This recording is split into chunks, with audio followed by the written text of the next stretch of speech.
Hi అండి. Welcome to ఐకెల్ kitchen. ఎలా ఉన్నారు? బాగున్నారా? నేనైతే చాలా చాలా బాగున్నానండి.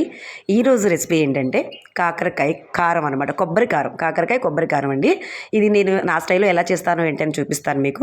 ఏంటి 2 కాకరకాయలు తీసుకుని ఫ్రై చేస్తుందా ఈవిడ అనుకుంటున్నారా? కాదండి. ఆల్రెడీ నేను కట్ చేసేసానండి కాకరకాయ ముక్కలు.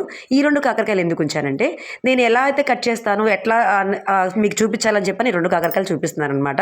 ఇదిగోనండి, చూసారా కాకరకాయకి పైన కనుపుల్లా ఉంటాయి చూసారా? నేను అదంతా కూడా చక్కగా ఒక చాకు తీసుకుని చక్కగా పీల్ చేశాను అనమాట. అంటే చెక్ అంతా చక్కగా తీసేసాను అనమాట.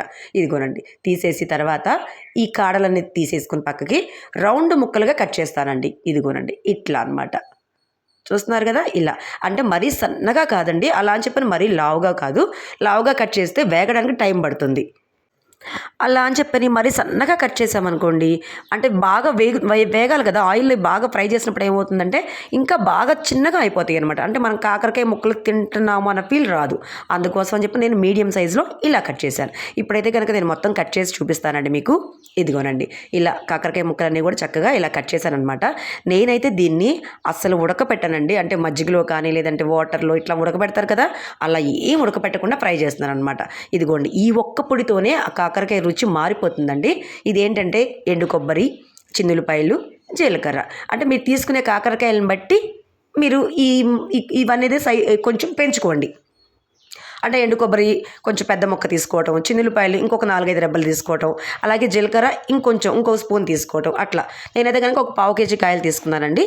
ఆ 1/4 కేజీ కాయలకి సరిపోతుందన్నమాట. ఇదంతా కూడా నేను ఇప్పుడు మిక్సీ పట్టుకొస్తాను. ఇదిగోనండి, ఆ మిక్సీ పట్టేటప్పుడు ముందే ఏం చేస్తానంటే ముందు పొయ్యి మీద ఇట్లా బాండీ పెట్టేసేసుకున్నానండి. అంటే ఫ్రై చేయడానికి అనమాట.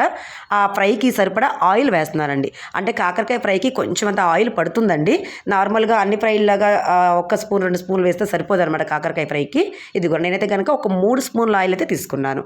ఎందుకంటే కాకరకాయ వేగాలి కదండి బాగా, అందుకోసం అనమాట. వేగకుండా ఉంటే కనుక చేదు వస్తుందండి. అందుకోసం అని చెప్పానని ఆయిల్లో కొంచెం బాగా డీప్ ఫ్రై చేసుకోండి. చేదు అనేది అస్సలు ఉండదు అనమాట. ఇదిగోనండి, ఆయిల్ అయితే వేడెక్కింది.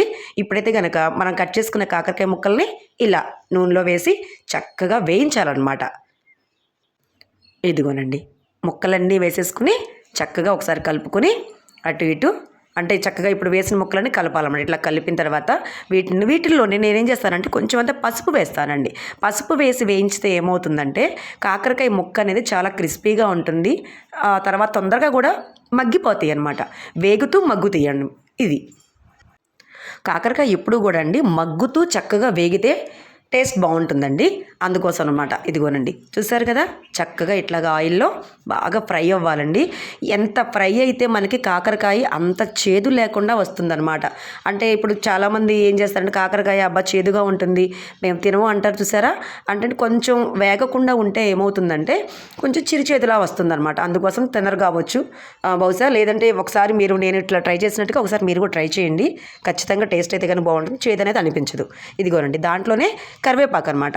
4-5 రెమ్మలు కరివేపాకు వేసి చక్కగా వీటిని అటు ఇటు కలిపేసేసి వేయించాలన్నమాట వీళ్ళని. ఇదిగోనండి, చూసారు కదా, కాకరకాయ ముక్కలు, పసుపు, కరివేపాకు కూడా అండి ముందుగా వేస్తే కరివేపాకు కొంచెం మాడినట్టుగా వస్తుంది. అందుకని ఈ ముక్కలతో పాటుగా వేసామనుకోండి కరివేపాకుని చక్కగా ఫ్రై అవుతుందన్నమాట.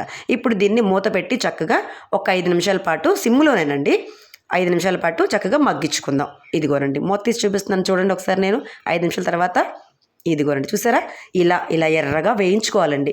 ఇలా ఎర్రగా వేయించుకుంటే కాకరకాయ అనేది అస్సలు చేదు అనేది రాదండి. చేదు అస్సలు ఉండదన్నమాట. ఓకేనా.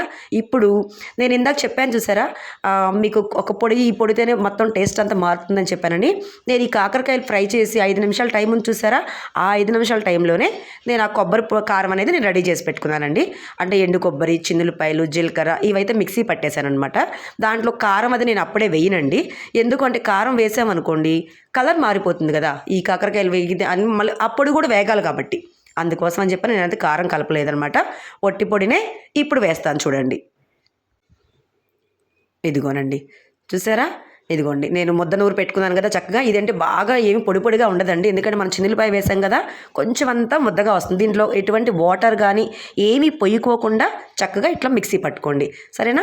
ఇలా మిక్సీ పట్టి ఈ మిశ్రమం మొత్తం అంతా దీంట్లో కాకరకాయలో వేసి చక్కగా ఈ పొడి కొబ్బరి కారం ఈ పొడి కూడా చక్కగా వేగాలన్నమాట. మనం ఈ చిన్నులపాయ, జీలకర్ర, ఎండు కొబ్బరి వేసి దంచిన పొడి ఉంది చూసారా, అదంతా కూడా చక్కగా వేయించండి. ఇది వేగడానికి పెద్ద టైం ఏం పట్టదండి, ఒక్క 2 నిమిషాలు అనమాట. ఇదిగో చూసారా, ఇందాక మీకు ఆయిల్ బాగా ఎక్కువ కనిపించింది కదా, నేను ఈ కొబ్బరి పొడి వేయంగానే చూసారా ఆయిల్ అంతా లాగేసిందండి. అందుకనే నేను కొంచెం అంతా ఆయిల్ పడుతుంది కాకరకాయ ఫ్రైకి అని చెప్పాను. ఇదిగోనండి ఇలా మొత్తం అంతా కొబ్బరి పొడి వేసిన తర్వాత మాత్రం దయచేసి పక్కకు మాత్రం వెళ్ళకండి. ఎందుకు అంటే కనుక పక్కకు వెళ్తే కొబ్బరి కదండి వేసింది, తొందరగా అడుగట్టిపోతుంది అనమాట, అందుకోసం అనమాట. ఇప్పుడు మీకు రుచికి తగ్గట్టుగా ఉప్పు వేసుకోండి. ఉప్పు నేను కొలతల్లో చెప్పట్లేదండి, ఎందుకంటే కొంతమంది ఉప్పు తక్కువ తినేవాళ్ళు ఉంటారు, కొంతమంది కొంచెం మీడియంగా తినేవాళ్ళు ఉంటారు, కాబట్టి ఉప్పు కారం అనేది మీరు మాత్రం అడ్జస్ట్ చేసుకోండి. ఓకేనా. ఇదిగోనండి ఉప్పు వేసి మనం ముందు అసలు ఉప్పు వేయలేదండి, ఎందుకంటే నేను ఉప్పు వేసామనుకోండి కాకరకాయలు తొందరగా వేగమనమాట, అందుకని చెప్పని నేను ఉప్పు వేయలేదు. ఇదిగోనండి చక్కగా ఇట్లా వేగింది కదా, ఇదిగోండి చూసారా కదా, ఇలా వేయించుకోవాలన్నమాట. చక్కగా ఇట్లా వేయించుకోండి కాకరకాయ ముక్కలన్నిటినీ కూడా. మీరు ఒక విషయం గమనించారా, నేను దీంట్లో ఉల్లిపాయలు కానీ పచ్చిమిరపకాయలు కానీ ఏమీ వేయలేదన్నమాట. చూసారా ఇట్లా. ఇప్పుడు కారం నేనైతే కనుక 1 స్పూనున్నర కారం అయితే వేసుకున్నానండి. మాది ఇది కొంచెం ఘాటుగా ఉంది కారం అనేది, అందులో ఇది అంతా సరిపోతుంది. అంటే నేను తీసుకున్న క్వాంటిటీ చాలా తక్కువ కదా, 1/2 కేజీ కాకరకాయలే కాబట్టి నేను 1 స్పూనున్నర వేసుకున్నాను అనమాట. ఇదిగోనండి కారం వేసిన తర్వాత మాత్రం ఎక్కువసేపు మాత్రం అట్టే ఉంచొద్దండి. చూసారా, ఈ ఒక్క పొడితోనే కాకరకాయ టేస్ట్ మారిపోతుందండి. ఇంకా దీంట్లో ఎటువంటి పొడులు కానీ ఏమీ వేయాల్సిన అవసరం లేదండి, కానీ చాలా సింపుల్గా అయిపోతుంది. టేస్ట్ మాత్రం సూపర్గా ఉంటుందన్నమాట. ఓకేనా. ఈ వీడియో అయితే మీకు నచ్చిందని అనుకుంటున్నానండి. నచ్చితే లైక్ చేసి షేర్ చేసి సబ్స్క్రైబ్ చేసుకోండి. బాయ్ అండి.